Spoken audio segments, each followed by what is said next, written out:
Hija de padres inmigrantes. Debido al acontecimiento migratorio del campo a la ciudad, se ven obligados a venir a Madrid, en aquel entonces la gran ciudad de las oportunidades. Luisa nace el 7 de agosto de 1955 en la casa de su vecina. Su madre trabajaba de asistente en una casa y la llevaba con ella durante la jornada laboral de 12 horas para poder cuidarla. El primer empleo de su padre fue como personal de mantenimiento del Estadio Santiago Bernabéu, con una jornada de 16 horas diarias. Más tarde acabó como portero en la fábrica Estándar Eléctrica de teléfonos y cables. Su padre empieza a tener un trabajo estable y la situación económica mejora, por lo que deciden comprarse un piso en Villa de Vallecas. Allí es donde transcurre la mayor parte de la vida de Luisa. A los 8 años de edad, su madre cae enferma. Tras 3 meses en el hospital vuelve a casa, aunque la enfermedad seguiría evolucionando.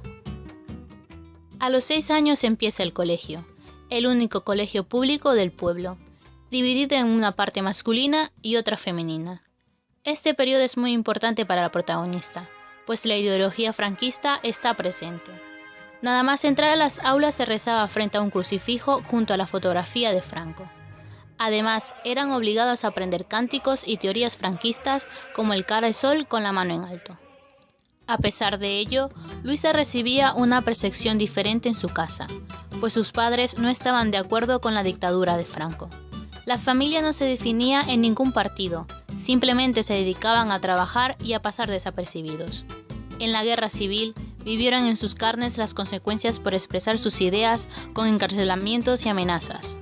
Si en algún momento dudaba sobre la ideología franquista, se estaba jugando que encarcelasen a sus padres. Vivían en un estado de miedo, controlando constantemente lo que pensaban y lo que decían en todo momento.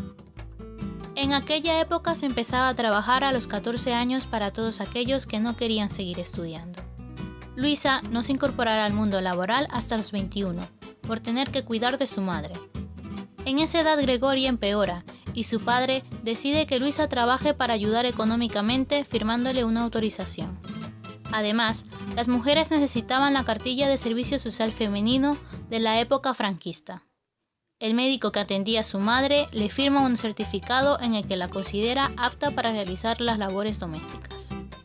Es importante conocer que un año antes tiene lugar un acontecimiento histórico que marcará el rumbo de la Nueva España. En 1975 muere Francisco Franco.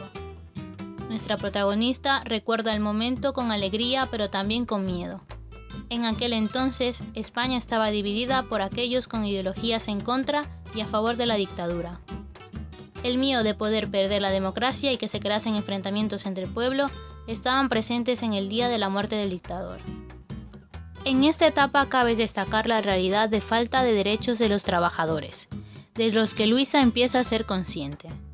Por el simple hecho de reclamar derechos, los trabajadores estaban expuestos a la entrada en prisión, a ser perseguidos y despedidos. Esto podía constar en su expediente y ser fichados como subversivos. Es aquí cuando se empieza a luchar por los derechos de los trabajadores en una situación de transición democrática. A la vez que acudía a su trabajo y se desarrollaba profesionalmente, frecuentaba de manera usual las manifestaciones por la lucha de los trabajadores. Además, era miembro de una asociación juvenil, PROA, en el barrio de Fontarrón, Vallecas. A esta asociación acudían miembros del Frente Polisario, en ayuda del pueblo saharaui. Al involucrarse en la problemática de este pueblo, su mejor amiga y ella deciden irse al Sáhara, como militantes del brazo armado del Frente Polisario. Más tarde recapacitan y se dan cuenta de las realidades que está viviendo España. Además, su madre sigue muy enferma y finalmente deciden no ir, por lo que continúa con la lucha de derechos y de reconocimiento de los trabajadores.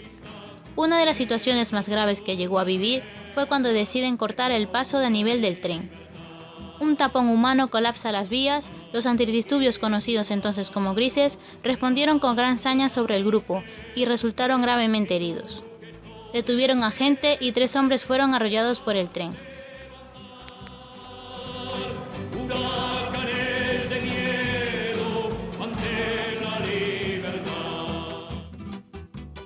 Por otro lado, la protagonista participaba en una célula de barrio en una iglesia de manera clandestina.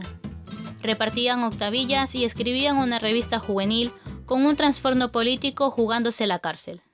En numerosas ocasiones bajaba al patio de la fábrica a las convocatorias sindicales donde ella y sus compañeros eran perseguidos y se les apuntaba una lista. Los paros de esta fábrica eran de gran repercusión a nivel nacional. En muchas ocasiones los grises entraban en sus instalaciones para sancionar y golpear a los trabajadores que protestaban. Si la empresa paraba y no enviaba los pedidos de metal, el resto del país no podía trabajar. En 1977, cuando ésta tenía 22 años, muere la madre de Luisa. En el mismo año conoce a su actual marido, Félix, con el que se casa en el año 1982. Recordar un año antes otro de los acontecimientos que pusieron en alerta al pueblo español. El famoso 23 de febrero de 1981 con el asalto de Tejero al Congreso. Ese día se paralizó toda España, pensando que la dictadura volvería a reinar. La empresa en la que Luisa trabajaba empezó a tramitar un expediente de crisis. Esta negociaba con el Estado para que los empleados cobrasen el paro de manera regular. El hecho de ser mujer y que quedase embarazada provocó momentos de presión por parte de la empresa. En el año de 1989 nace su primera hija. La empresa ofrece a Luisa una cifra de 8 millones de las antiguas pesetas para facilitarle la decisión de despedirse totalmente.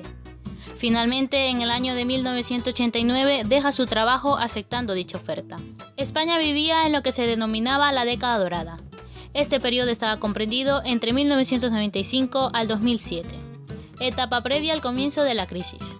Superada la crisis de comienzo de los años 90, en la que el desempleo era elevado y no había estabilidad ni crecimiento económico, la década dorada supuso un periodo de fuerte crecimiento económico.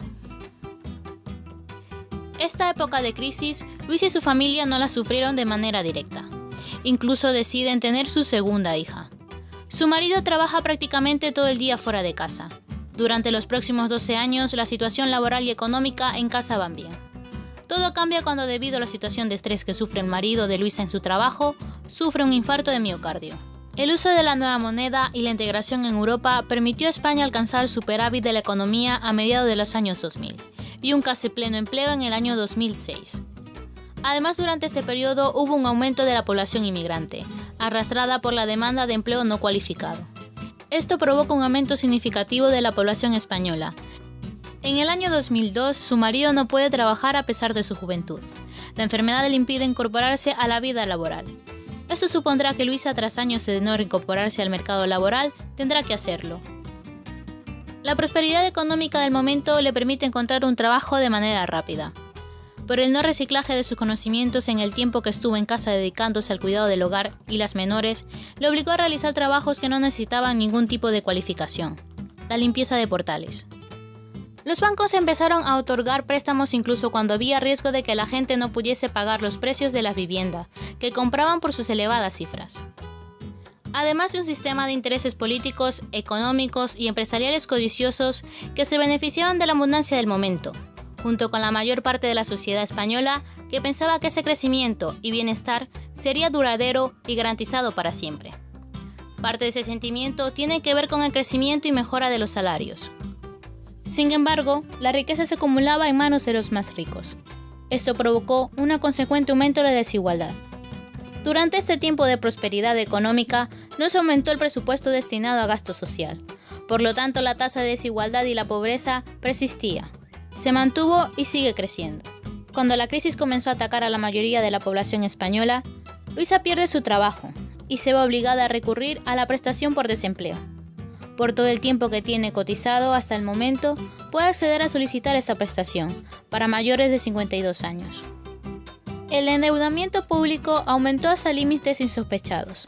Se invirtió en obras faraónicas que hoy en día mueren en muchos pueblos y ciudades, edificios a los que no se le da ninguna utilidad social ni cultural. El presupuesto destinado a estos proyectos imposibles, caprichos de muchos de nuestros políticos, suponen que los ciudadanos españoles tienen que sufrir los recortes sociales en educación o sanidad. En el año 2009, Luisa finalmente recibe la prestación por desempleo para mayores de 52 años.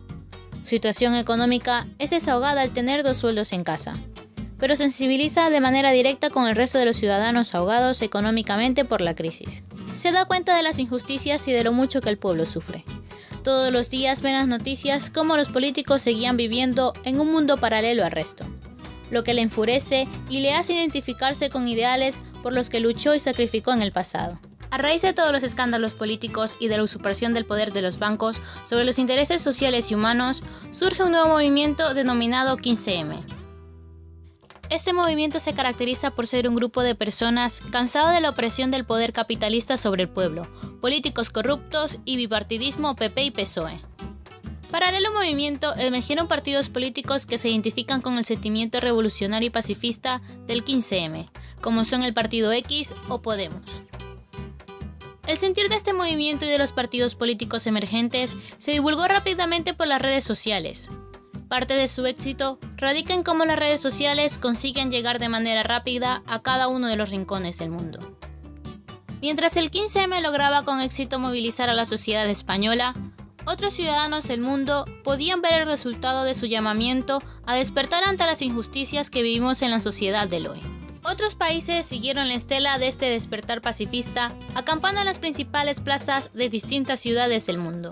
El malestar del pueblo español sigue en aumento. Cada día salen a la luz más escándalos políticos que hacen que los ciudadanos cada vez estén más hartos de su impotencia, al no poder hacer nada en un sistema corrupto el que no se le da la opción de elegir ni participar. En enero de 2014 llega Podemos, partido político español que nace y se funda con ansias de cambio y prosperidad para los españoles hartos de la España en la que vivimos. Tan solo 4 meses después de su llegada al panorama social y político, Pablo Iglesias y su partido se convirtieron en los más votados en España, consiguiendo 5 escaños en el Parlamento Europeo. Actualmente es la tercera fuerza política en España. Luisa se identifica cada vez más con el sentimiento de Podemos. Los ciudadanos están cansados de soportar el bipartidismo en el que no se les da la elección de elegir ni participar. Ya no siente que tiene que agachar la cabeza y seguir creyendo las mentiras que los políticos cuentan día tras día. Otra de las cosas que realmente le hizo plantearse qué está pasando en la actualidad, por qué se corta la libertad de expresión o el derecho de reunión. Acciones como la ley Mordaza, que prohíbe el derecho a manifestarse incluso de manera pacífica, porque las personas se reúnen de manera clandestina de nuevo en las calles como si se tratase de un encuentro casual entre amigos. Pablo Iglesias dio a Luisa esperanza de cambio. Seguir luchando por un cambio que todos los ciudadanos están esperando. Su trato con el pueblo y su forma clara y directa de decir las cosas hacen que los ciudadanos quieren que les represente. Alguien que dé voz en el Congreso o en el Parlamento Europeo a España, diga y haga lo que todos esperamos.